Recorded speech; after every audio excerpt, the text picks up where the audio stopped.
لب ساحل میگم یه جمله کامل، من تو رو میخوام حسابت از بقیه جدا قاتل. میگم من تو رو میخوام، آره بیبی تو رو میخوام. دنیام چشای نابت زیبا مثل گلای لاله، دنیامو کردی زیبا مثل بازی تو بچگی ها. دیگه نباید غمشه زیاد، دیگه بسته جفسازی ها. دیگه میشه دنیا غازی، اشغال و بچه بازی، رقص تانگو به هر سازی. سلامت زکریای رازی.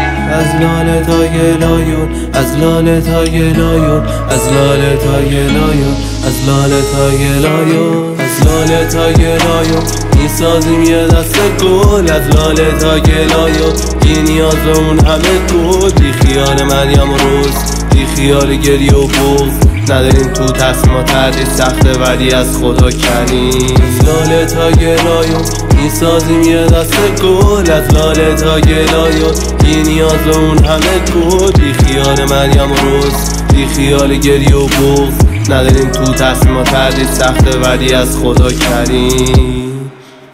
دنیا دار هنو قشنگی هاشو، دست و زانو قوی پاشو. اگه نبود کسی پشت درات، حسرت تو دل خیلی هاشو.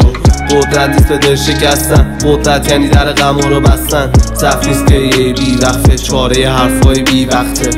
نباش فکر دنیا قصاش، دنیا رو ببین یه جو که خواست. یه روز میخوری حسرت کاش که بود مام بزرگم و قصاش.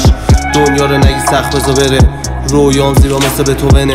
خدا نمیکشه روح به تو بده، خوبی و بدی همه صلاحته. پس بلند شو رویا بشمر، قوی تر شو یه دریا شو. از لاله تا گلایون، از لاله تا گلایون، از لاله تا گلایون، از لاله تا گلایون، از لاله تا گلایون میسازیم یه دست گل. از لاله تا گلایون بی نیاز به اون همه گل. بی خیال مریم و روز، بی خیال گریه و بغض، نداریم تو تصمیم تردید سخته ولی از خدا کریم.